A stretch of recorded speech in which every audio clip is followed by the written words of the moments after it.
Bom dia, boa tarde, boa noite. A gente está aqui iniciando mais um conteúdo da comunidade Lei Geral de Proteção de Dados.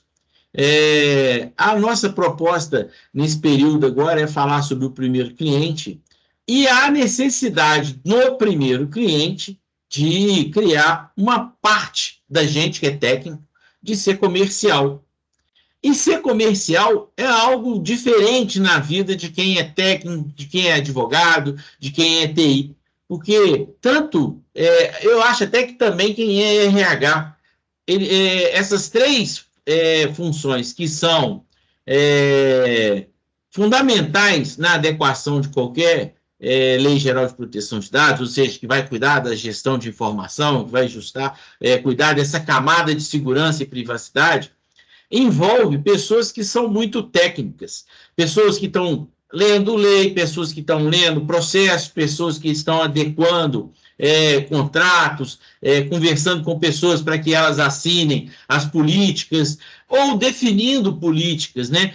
No caso do RH. Então, a gente está falando aí de pessoas que normalmente não estão lá na frente fazendo prospecção de clientes, não estão escutando, não entendem como é que o mercado atua. Mas, de um outro lado, a gente também é profissional liberal, ou seja, somos profissionais liberais. E como profissionais liberais, faz parte da nossa atividade prospectar ou negociar com o cliente essa condição de adequação. E a gente percebeu, e é por isso que criou o primeiro cliente, né, esse conteúdo, primeiro cliente, que uma das coisas que estava mais dificultando quem queria fazer a adequação de Lei Geral de Proteção de Dados era a parte de segurança. A pessoa estava sem segurança com a capacidade de adequação e, em função de não estar seguro, ela também não se projetava e não oferecia isso para o mercado que ela tem em questões. E aí, você sempre fica naquela região de conforto, que é falar o seguinte: olha, eu já tenho meus clientes de TI, eu já tenho meus clientes de partido, eu aguardo o cara bater na minha porta e vir aqui porque um cliente indicou, e nessa condição da adequação, no mercado que a gente atua, existe pouca demanda, porque as pessoas também não têm o conhecimento, e a gente utilizou mal lá no início, há 2 anos, 3 anos atrás, bom dia, Hugo, há 2 anos, 3 anos atrás, o quanto que a gente merecia ou precisava trabalhar conteúdos diferentes da questão do CPF no balcão da farmácia. Então, são condições que eu acho que deram um desserviço a esse mercado que precisava de se capacitar, para olhar e querer ter um pouco mais de robustez. Então, pensando na parte de prospecção, vou dar um pouco do enfoque nessa área, que é onde, quando a gente tem que estar escutando o mercado e falar o seguinte: como que eu vou falar para alguém que, de forma genérica, eu vou falar de uma lei ou eu vou falar de um ambiente não seguro, por exemplo, assim, aconteceu na farmácia que alguém foi lá e pediu CPF e o cara ficou lá discutindo com o balconista. Eu acho que esse conteúdo, ou de lei, ou do balcão, ele é muito ruim, então as pessoas perdem o interesse. Agora, do outro ponto de vista, se a gente entender que, por exemplo, vamos colocar num foco, né? Alguém que esteja trabalhando numa empresa que seja de metalurgia, que praticamente não tem cliente externo, todos os clientes externos são PJ, né? São CNPJs, e como CNPJs nem entra ali na adequação de Lei Geral de Proteção de Dados. Mas tem funcionários, tem conexão com a contabilidade. Então, se a gente falar nesse ambiente, e aí buscando adequar o vocabulário a essa parte, a gente cria um contexto que facilita, que torna interessante e que conecta no ouvido de quem está precisando de estar trabalhando. E a gente pode ainda virar e colocar numa questão importante, que é: olha, existe um risco, se você adequar, você vai estar mitigando alguns riscos, eventualmente você não vai mitigar todos os riscos, mas você já pelo menos vai conhecer todos os riscos. Então, Até numa condição de adequação, às vezes a gente também poderia falar o seguinte, mas é tão complexo e eu vou ter que fazer 100% de tudo?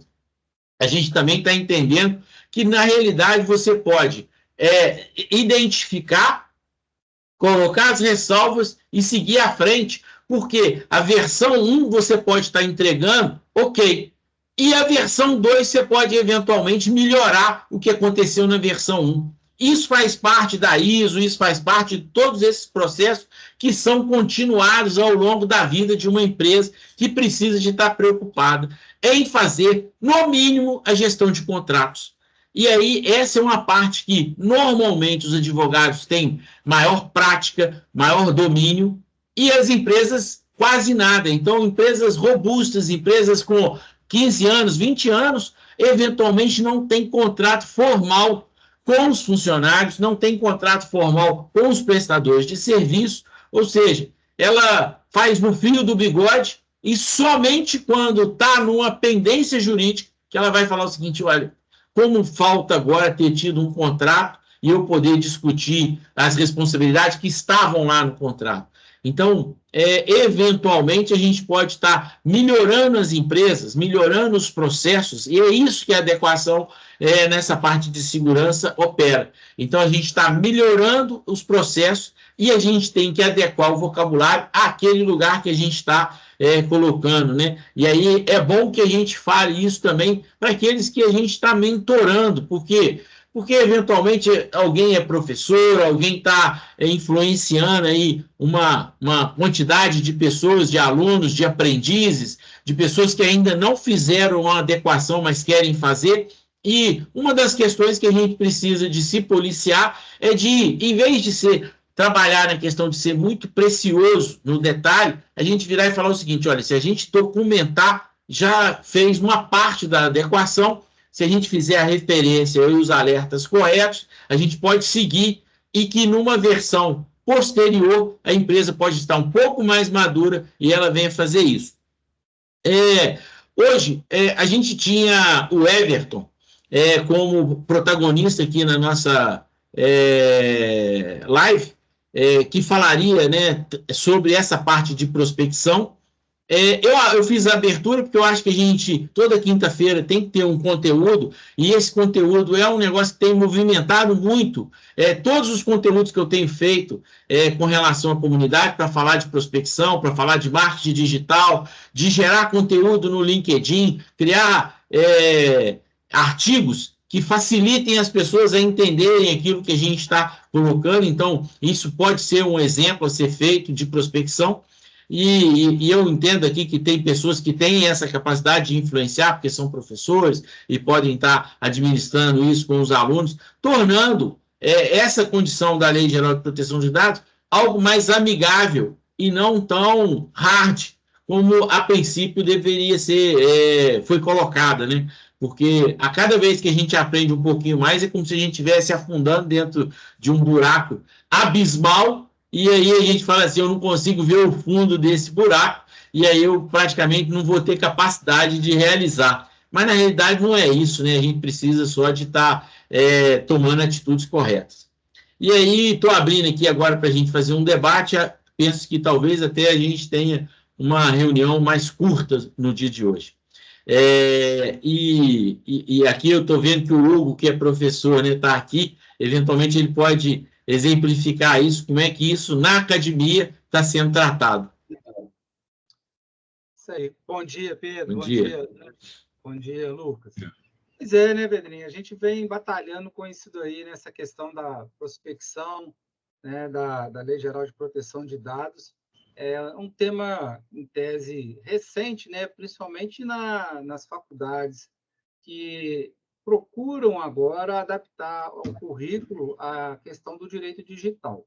Pelo menos, né, na FUPAC aqui, o BAR, já tem lá uma matéria de direito digital, e o tema Lei Geral de Proteção de Dados, ele vem sendo bem difundido, né, dentro assim de uma expectativa não tão grande, né, com relação ao interesse dos alunos. Os alunos, eles se interessam muito assim, né, por aquelas matérias mais básicas de penal, de civil, Mas como a internet hoje, né, o mundo aí virtual está muito forte, tem surgido sim esse debate em relação à LGPD. Eu mesmo, nas minhas aulas, em algumas matérias, né, a gente tem sempre menção à Lei Geral de Proteção de Dados, mas ainda falta realmente um start aí nos alunos, de uma forma geral, para entender e, inclusive, ter uma consciência em relação a isso, né? Assim, é muito comum ainda a gente ver na faculdades, né, o WhatsApp sendo aquele meio de comunicação muito comum entre os alunos, de documentos, inclusive pessoais. E, às vezes, não parte só também dos alunos, não, da própria instituição, que não tem essa preocupação ainda, esse olhar, sabe? Às vezes eles solicitam para a gente uma certa documentação, um certo tipo de protocolo a ser feito e vai tudo encaminhando mesmo por WhatsApp, sem ainda a segurança da informação correta. Isso é preocupante. Esse ano, por ser engenheiro e estar habilitado também na área de TI, eu faço o imposto de renda de alguns amigos. É voluntário, né? Não é nada remunerado, então é um negócio que eu nem compartilho muito, mas algumas vezes, né, tem alguém perto que queira fazer. E aí, esse ano foi a primeira vez que eu fiz isso. Quando eu pedi as informações, que as pessoas tinham que me mandar, os informes, essas coisas, eu pedi a elas para, assim que eu tivesse baixado aqui, para deletar para todo mundo no WhatsApp, porque eu expliquei exatamente isso. Falei o seguinte: olha, é uma política nova que a gente precisa de começar a trabalhar. Se você compartilha algo, pergunta se a pessoa já fez o download lá e se fez, faz um delete for all aí, porque apaga para todo mundo, porque precisa de estar com isso. Aí o Everton está chegando aqui. Bom dia, Everton. Então, bom dia. Oi, Everton. A sua apresentação ficou para a semana que vem, tá? Eu iniciei aqui e a gente já está no debate. Já te coloco. Aí, Hugo, uma outra coisa que talvez também possa estar sendo colocado, e não faz parte, eu acho, do currículo, né? Não fez parte do currículo da engenharia, e mesmo com a modernidade, eu andei conversando com alguns engenheiros que formaram recente e até com alguns alunos. Não faz parte na engenharia da parte de prospecção, de negociar. É como se o engenheiro já fosse ser um cara funcionário de algum lugar. E a advocacia, eu vejo muito isso também. Muitos advogados querendo entrar em escritórios grandes para eles não só aprenderem, mas para eles começarem a criar a carteira deles através desses escritórios grandes. Então, eles também não querem prospectar cliente nessa fase. E essa é uma parte importante, né? Principalmente agora com o marketing digital, você pode fazer prospecção sem bater na porta das pessoas, né? Não é um vendedor de livro mais que sai batendo na porta de cada um. E talvez isso fosse uma apresentação ou um insight para ser colocado na faculdade e habilitado dessa forma. O que você acha disso? Sem dúvida, muito interessante essa ideia, Pedrinho, porque, na verdade, assim, existe aquela tradição, né, do estudante de direito, do próprio curso de direito, né, de você ter o conhecimento, mas não ter treinamento, não existe essa matéria realmente do empreendedorismo. E não existe. E, assim, hoje o empreendedorismo, né, ele está presente em todas as profissões. O advogado hoje ele tem que ser um vendedor também, né? Ele tem que Mais saber vendedor do que qualquer outra coisa, né? mais vendedor do que qualquer outra coisa. E, às vezes, a gente vê até o sucesso de alguns que nem vieram assim tão brilhantes, mas porque tem esse laço nele ali, né? Vamos dizer O assim, tino vendedor, né? o vendedor dele, e ele acaba prospectando bem, fazendo dessa forma ali. Eu até também faço a meia-culpa aqui, que eu tenho certa resistência com isso, assim, não é uma resistência, mas eu acho que é uma cultura mesmo, né, de não participar tanto, assim, não consigo ainda conseguir o meu tempo adequar, porque também isso dá trabalho, né, de você prospectar pela internet, você tem que saber fazer também, é uma coisa bem feita, E, assim, então, eu tenho essa cultura. Mas os alunos que estão ali, né, no caso, é uma questão interessante mesmo para despertar neles, né? Porque a gente vê os alunos formando, aí eles entram em contato e dizem, Hugo, se souber aí de algum escritório que está precisando de advogado, ou se você estiver precisando e tal, eu estou aí disponível, formei, estou querendo trabalhar. Eu falo assim, olha, eu não posso fazer com você uma parceria, assim, então, mas eu não tenho condições de te contratar, mas, assim, o mercado está aí, né? Assim, tem que enfrentar, explorar, e a rede social é um grande, realmente, meio de você poder divulgar, né, o seu trabalho. Acho interessante, alguns alunos começam a fazer já isso nas redes sociais, e eles assim vão aos poucos obtendo ali, né, a clientela dele, fazendo a carteira deles também. É, Mas, no geral, é bem pouco mesmo essa ideia. E eu acho que falta isso na faculdade, né? Que é você entender hoje que o empreendedorismo ele é importante para todas as áreas ali, e no direito principalmente. eu tive um professor que é o Paulo Vilela, até o Dante conhece ele. O Paulo Vilela, ele contava para mim o seguinte, que a fase de você se tornar um empreendedor é no primeiro período, porque Pois é, você tem todos os professores à sua disposição. Se você prospectar qualquer coisa, você vai poder ter os professores como seus mentores e, eventualmente, contratar os professores para eles realizarem, ou contratarem aqueles caras que já estão lá no escritório modelo, né? E iniciar uma parceria. E quando você está no primeiro período, mais ainda, porque aí você tem muito pouca responsabilidade de saber. Então, no primeiro período, tinha que ser a hora para dar o start na sala de aula e falar o seguinte: olha, se existe uma oportunidade, ela está aqui. Porque na hora que você começar a andar, você já começa a ter conhecimentos, e até um conhecimento de ética profissional, que é uma cultura que vai te inibir em algumas ações que você, no primeiro período, faria sem nenhuma responsabilidade, porque você não sabe de nada ainda.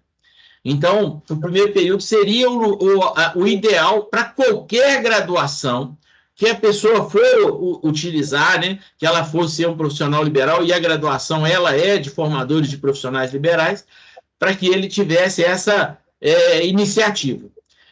Eu, quando comecei a empreender, eu já estava no final do curso. Mas foi legal, porque a minha empresa tem 33 anos e a gente conseguiu, né, sobreviver, empregar as pessoas e ter clientes. Então, é um negócio que funcionou. E que funciona até hoje, né, porque a gente vem se adaptando.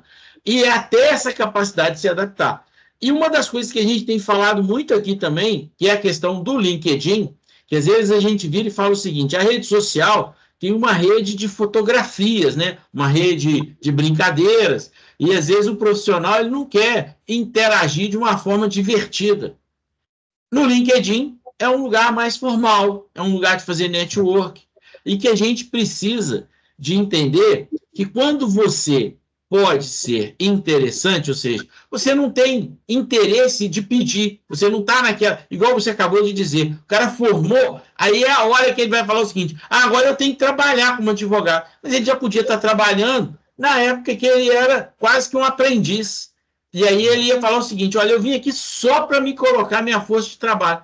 Que agora, como um profissional com a OAB, ele já não é mais um aprendiz. Ele já é um profissional que merece remuneração. Então, até por ser um par e virar e falar o seguinte: eu não posso te colocar aqui e não te remunerar. Você vai ter que ser remunerado. Mas na época de aluno, eventualmente isso podia passar batido, né?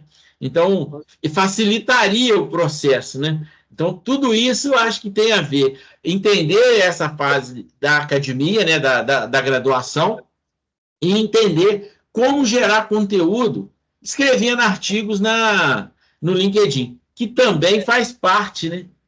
Então, a gente do direito, e o Lucas também pode confirmar isso, né? O Everton também, assim, a gente tem uma dificuldade nessa questão, que a OAB ela proíbe, né, a mercancia da atividade advocatícia. O advogado ele não pode, né, ter os mesmos meios de propaganda, de marketing, como qualquer outro profissional, que, do meu ponto de vista, eu acho isso uma bobagem, mas ela pior, ela não proíbe. Hoje, assim, melhorou um pouco ao marketing digital, mas tem lá uma resolução da OAB que ela coloca limites, mas ainda deu uma melhorada. Hoje, os advogados, nós podemos fazer sim um marketing digital, mas a gente não pode fazer uma propaganda, né, num outdoor, a gente não pode fazer propaganda em rádio, porque existe essa elitização mesmo do direito, né? O Lucas também participou ainda, né, formou há não tanto tempo assim, mas ele pegou essa fase também. O direito ele tem essas restrições com relação a você divulgar, fazer a sua propaganda, que ela é bem limitada, embora tenha melhorado. E o LinkedIn é um grande passo mesmo. E se eu perguntar na minha sala de aula lá, quais alunos conhecem o LinkedIn, se bobear, ninguém conhece. Poucos ali, né? Um ou outro. Mas eu acho que é o que acontece. Talvez isso tinha que ser provocado, e eu falei isso com o professor Paulo Vilela, falei assim, olha, isso tinha que ser provocado no primeiro dia de aula. E aí, todos os primeiros dias de aula, em todos os períodos, tinha que ser provocado isso para falar o seguinte, olha, se você não tomar atitude, você vai ter dificuldade até de fazer o seu TCC. Porque você não escreve nada, aí quando você precisa de fazer o TCC, você não quer escrever, você não aprendeu a escrever, você não exercitou, você não trabalhou isso, você não gerou experiência, né? E aí o cara vai comprar um TCC, quer dizer, tudo que ele precisava era durante a graduação dele, ele trabalhar um pouco essa parte de gerar os artigos. E existem tantos modelos, né? Você vai lá, você vê as pessoas fazendo, então o LinkedIn ele ainda tem essa possibilidade, né, de te medir, então você pode exercitar um pouco cada uma das competências, são 4 competências que o LinkedIn atua. E eu gosto de falar do LinkedIn porque é um lugar que eu descobri a possibilidade. Eu ainda sou um cara que faz marketing de conteúdo no meu site. Meu site é muito relevante hoje, eu entendo que ele seja, eu escrevo muito para o site, mas eu também atuo muito no LinkedIn, que não é uma... E aí não tem preconceito nenhum, porque eu também estou entrando lá no TikTok. E eu imagino o seguinte, quem é mais velho tem que ter o compromisso de aproximar dos mais jovens. Quem é mais jovem vai ter muita dificuldade de se aproximar dos mais velhos. Então, se eu tenho essa percepção que eu tenho que me aproximar, no mínimo, brincar lá no TikTok, eu tenho que saber. Eu tenho que ir lá e ver o que é. Agora, a gente precisa, de sendo mais velho, entender o equilíbrio. Se eu vou consumir a rede social, eu vou ficar lá passando o dedo, eu vou perder tempo. Agora, se eu produzo conteúdo, eu vou lá construir uma imagem. E aí eu tenho um propósito de estar lá. E eu aprendi isso muito naquele livro, O Ócio Criativo. Você pode estar sem fazer nada, mas preocupado com um propósito. Agora, se você estiver no ócio sem propósito, aí você está no pecado capital, né? Então, é uma atividade que a gente precisa de imaginar o tempo todo, né? E essa condição de prospecção, eu vejo que as pessoas têm uma demonização de falar do cara que vai se tornar vendedor. Porque a gente nasceu numa cultura que o vendedor é um cara que engana as pessoas. E, na realidade, a gente tem que desconstruir isso, né? Aprender a desaprender para aprender de novo. Os conceitos de vender precisam de ser colocados. E, eventualmente, você pode falar o seguinte, olha, eu não posso falar que eu vou vender um benefício fiscal, e aí eu concordo, né? Eticamente, isso talvez não vale. Por exemplo, assim, se você entrar na justiça contra a empresa fulano de tal, ela já perdeu 32 processos, e eu posso entrar para você e você já tem quase que a garantia de ganho. Eu acho que está errado de colocar. Agora, falar de gestão de contrato. Se a sua empresa não tem contrato com nenhum parceiro, é melhor começar a fazer e eu estou aqui para te ajudar a fazer contrato. Você não tem uma advocacia preventiva? Eu já recebo e-mail que eu falo o seguinte, o cara só escreve isso, você não quer fazer uma advocacia preventiva? E não coloca nada. O que significa uma advocacia preventiva? Eu acho que, eticamente, a advocacia preventiva pode ser vendida, né? Então, até para eu falar com um advogado, eu tive que olhar um pouquinho para o mercado do direito e entender alguns conteúdos para que eu não falasse de forma genérica. Porque falar de contrato, eu estou falando direto, falar de advocacia preventiva é um negócio que as pessoas tendem a querer vender e nem está eticamente questionado, né? Você não vai ser questionado pela OAB porque você está oferecendo um serviço preventivo do cara falar o seguinte, olha, eu vou fazer as boas práticas, eu vou cumprir os deveres com relação aos meus funcionários, eu vou fazer contrato com cada um deles, além da carteira de trabalho, que já é um contrato mais ou menos regular, e na hora que o cara fala de contrato da carteira de trabalho, eu vejo isso por conta antigamente tinha muito esse negócio de assinar a carteira, né? Agora a carteira ficou digital, você não assina mais a carteira, o contador faz tudo isso por lá. Mas quando você trocava um cargo de uma pessoa, às vezes quando você ia assinar a carteira dele, você assinava lá 30 resoluções. Então, quer dizer, você estava atrasado até na carteira de trabalho, né? Porque ele teve alteração de salário, ele teve alteração de carga, ele teve alteração de responsabilidade, e às vezes isso só estava registrado no nome. Ele mudou de assessor 1 para assessor 2, ele mudou de técnico 1 para técnico 2, mas não colocava descrição e nem as responsabilidades, que eventualmente num contrato estaria formalmente discriminado. Então, são detalhes que eu acho que até o aluno já teria condições de estar fazendo isso, que já tem época que ele já passou dessa parte, né, de analisar contratos e de fazer a parte preventiva, que ele poderia já estar dentro da faculdade olhando para esse lado. E é claro que no LinkedIn ele teria pelo menos 4 vetores que vão administrar ele, para falar se ele tem bom relacionamento, se ele faz network, ou se ele é só interesseiro. Na hora que ele precisa, ele sai procurando as pessoas para pedir emprego. Mas na hora que ele estava empregado, ele não conversa com ninguém, ele não responde ninguém, ele não tem tempo, aí não criou conexão, vai ter mais dificuldade. Mas é isso, essa mentalidade mesmo tem que mudar. E assim, o Lucas até colocou ali hoje o TCC, chat GPT, né? O pessoal vai lá e pronto, né? Tem lá o TCC. A dificuldade de escrever é muito grande, é muito grande. Cada vez vai piorando mais com a internet. Você dá uma prova, questão aberta lá, os alunos só falta arrancar o cabelo e não, por favor, põe mista, não sei o quê, porque não tem o ato mais de escrever, não tem hábito de ler. Se você não der o material para eles, eles não têm preguiça de ficar buscando doutrina, e hoje tem tudo aí em sites. A biblioteca é virtual hoje da faculdade, o aluno tem todo um acervo virtual que ele pode ter em mãos, quem não quer comprar, é gratuito, eles têm um acesso gratuito lá. Mas não leia, não leia, você tem que pegar, destacar lá o texto, você tem que ir lá buscar e procurar, senão não vai, não vai. E essa condição, ela é uma condição que às vezes a gente vê isso nos passarinhos, né?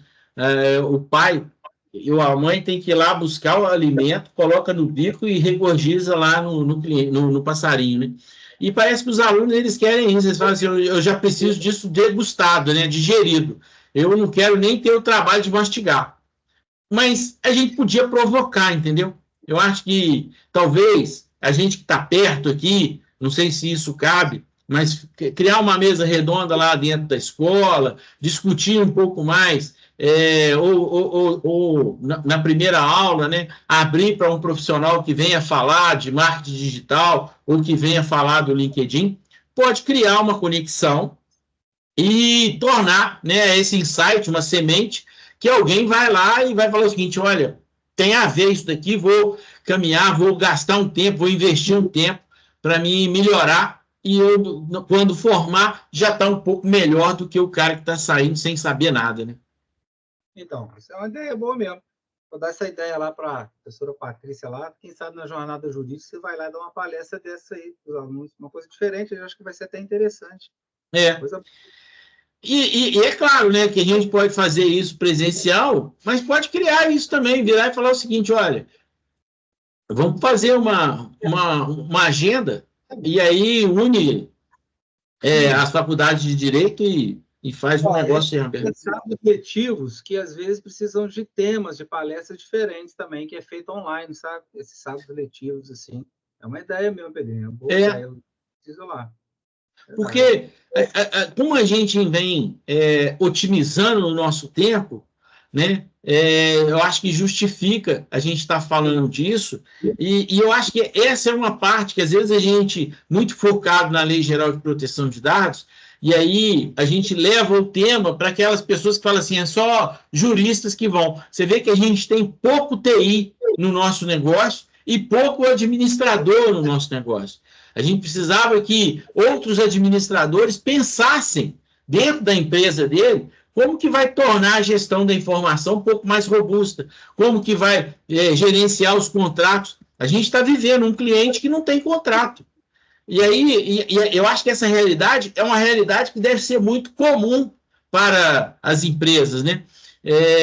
Porque normalmente não se fala de contrato, né?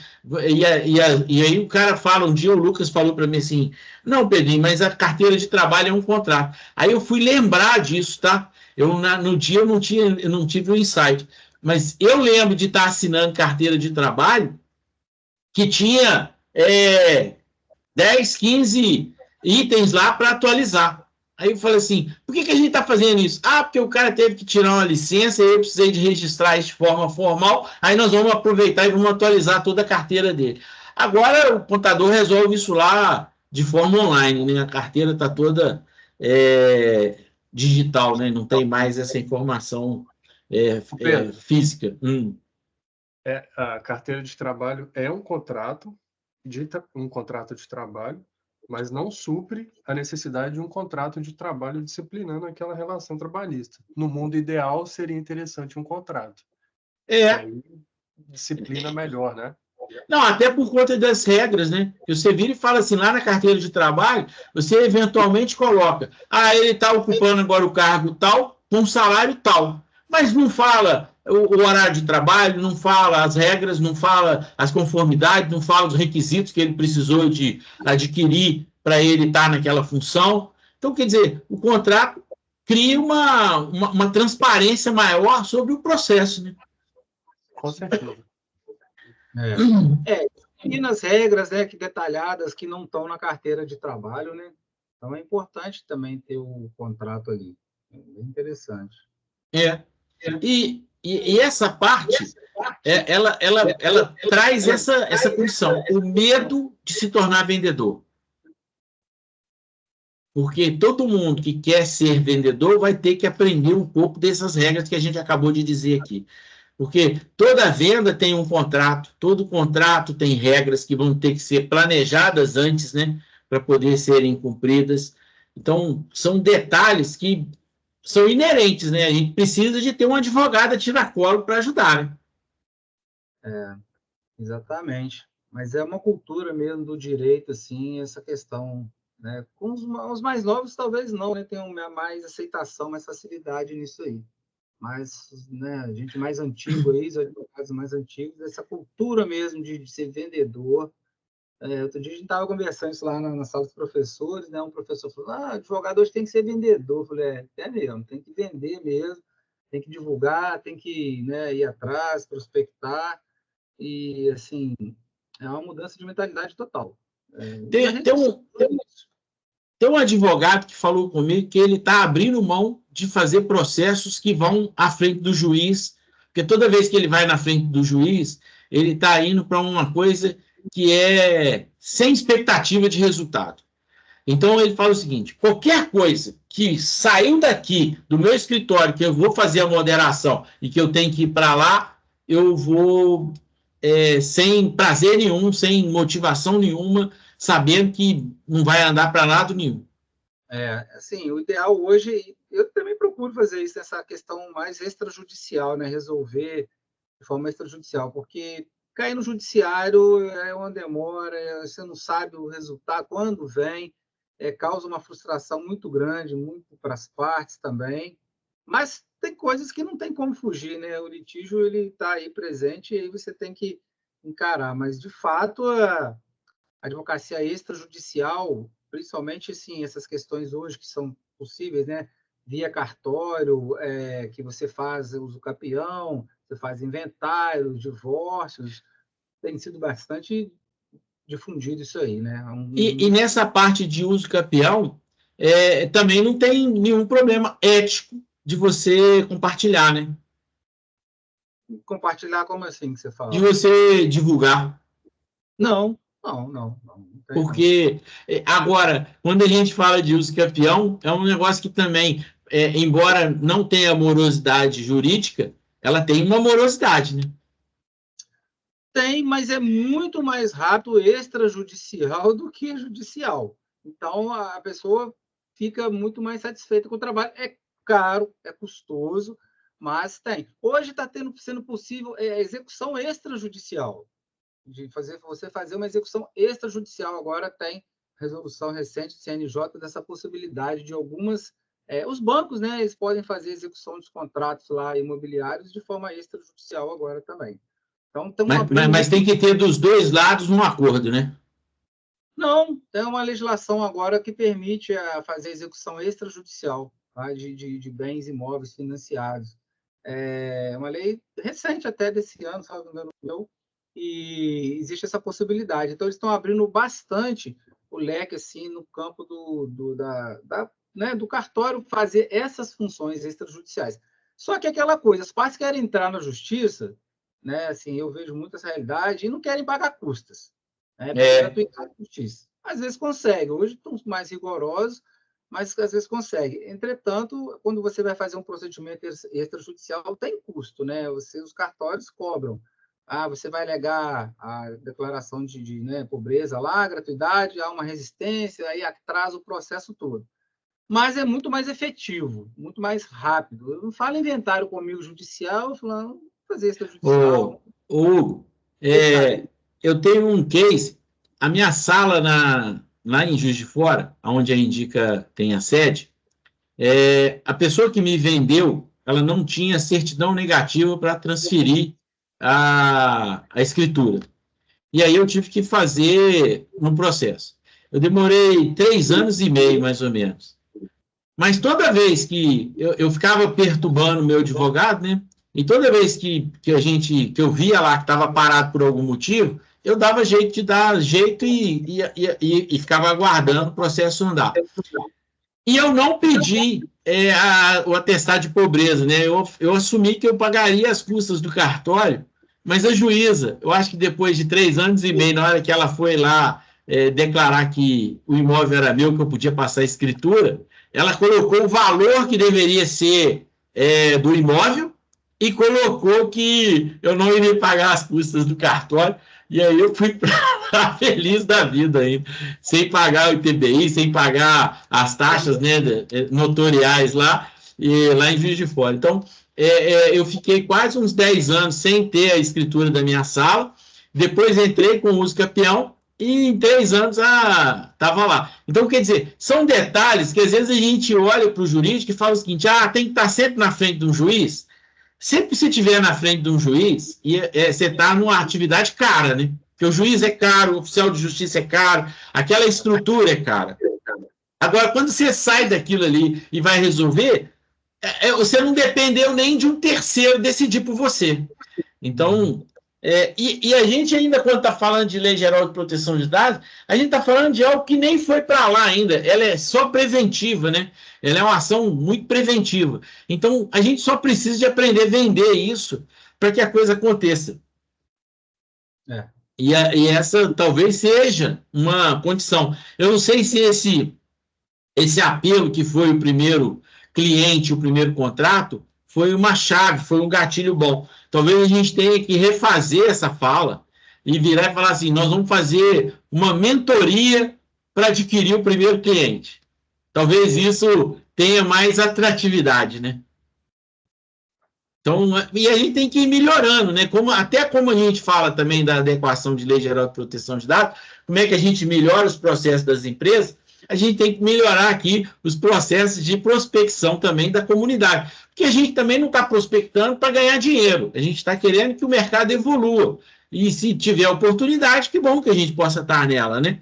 Mas a gente quer que o mercado como um todo evolua e usando todos esses argumentos que a gente vem aqui debatendo e gerando, né, até uma biblioteca para isso. Né? Sem dúvida. É o desafio, né, que tem que se enfrentar aí para aquecer esse mercado que anda aí bem devagar, né? Bem lento aí. Uma resistência bem grande ali. Ô, Everton, você chegou um pouco atrasado aí, você não quer contribuir, não?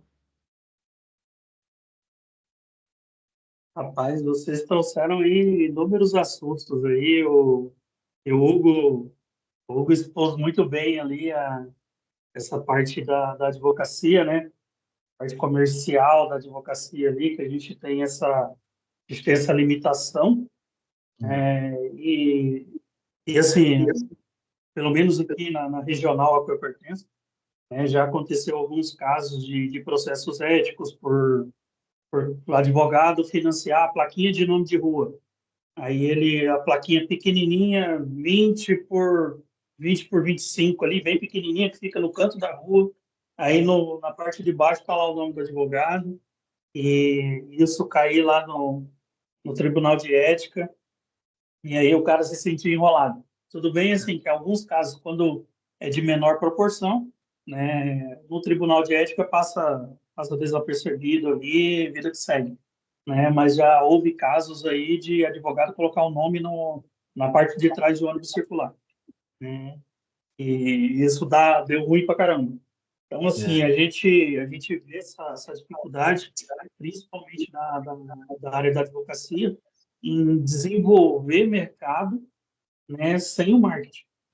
Sem o marketing. Porque, assim, o marketing digital do advogado, ele tem que estar limitado à sua atividade, né? Então, você vai lá no meu LinkedIn ou no meu Instagram, eu vou fazer um vídeo falando sobre um artigo de lei, né? E eu não posso nem sequer comentar um processo que está em andamento, né? Então, assim, às vezes você tem um processo que nesse momento está sendo muito falado, está sendo muito discutido na internet aí, ou nas TVs, você não pode gerar comentários sobre ele.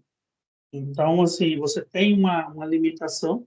Então, assim, cabe a nós ali tentar gerar conteúdo a partir de assuntos que a gente domina, né, e tentar estruturar vídeos pequenos, né, que no caso do TikTok, reels do próprio Instagram, e aí você gerando isso daí para poder prospectar e evoluir nessa questão do marketing ali, e a comercialização do serviço de advocacia, que já é complicado, né? Então, assim, o Hugo trouxe ali esse ponto, e é um ponto crucial para a advocacia isso aí. É uma dificuldade que não sou eu, Everton, mas qualquer outro advogado aí tem essa dificuldade.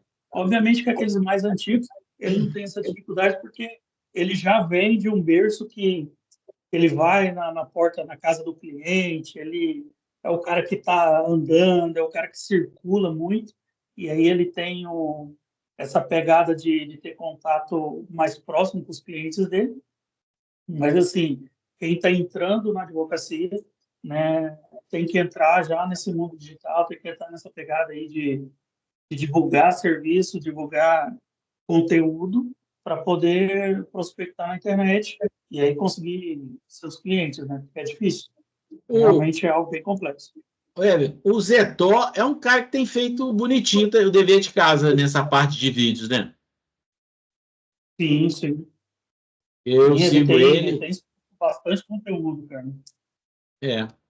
E eu acho que ele nem compromete a parte ética comercial com nenhum dos conteúdos dele. Sempre está muito focado na advocacia preventiva, né, dando questões de boas práticas. E aí, é claro que o exercício de se expor vai colocando ele com uma imagem boa, né? Isso é um outro ponto também, né? Que a gente tem ali uma vantagem a quem atua aí com a advocacia digital. A gente tem uma vantagem frente a outras atividades da advocacia, que é discutir assuntos cotidianos.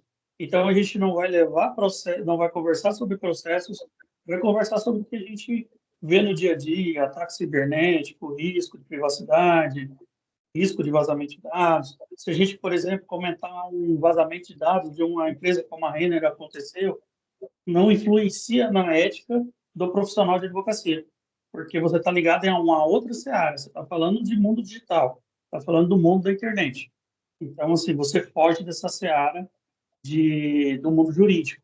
Então, assim, você consegue gerar conteúdos sem ofender o código de ética. Perfeito, perfeito. Eu acho que essa é a ideia que a gente precisa de estar colocando aqui.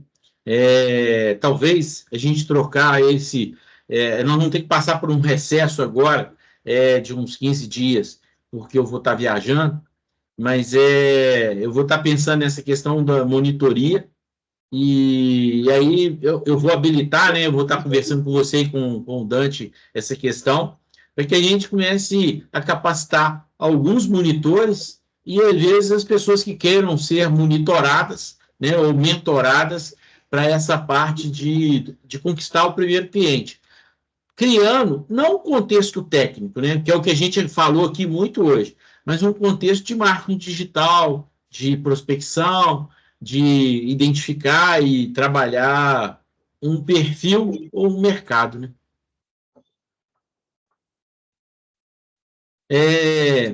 São 9h48.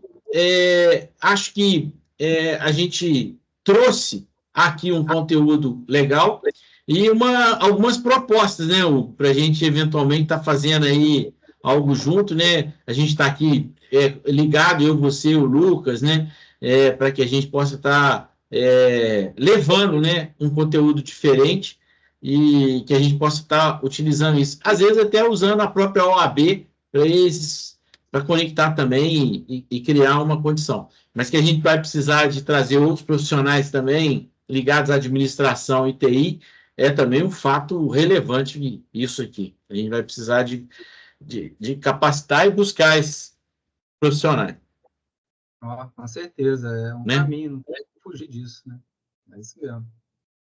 Então tá certo. Ô, Everton, na semana que vem, se você e o Dante puderem estar realizando, porque eu vou estar numa atividade que eu não vou conseguir estar aqui. Ou a gente faz o recesso desses 15 dias, e aí a gente volta, e aí a primeira vai ser a sua, que seria hoje. Tá bem? Ok. Então, senhores, eu vou desligar a câmera aqui. Se vocês quiserem aparecer na foto aí, desligar a câmera não, desligar a gravação. Parar.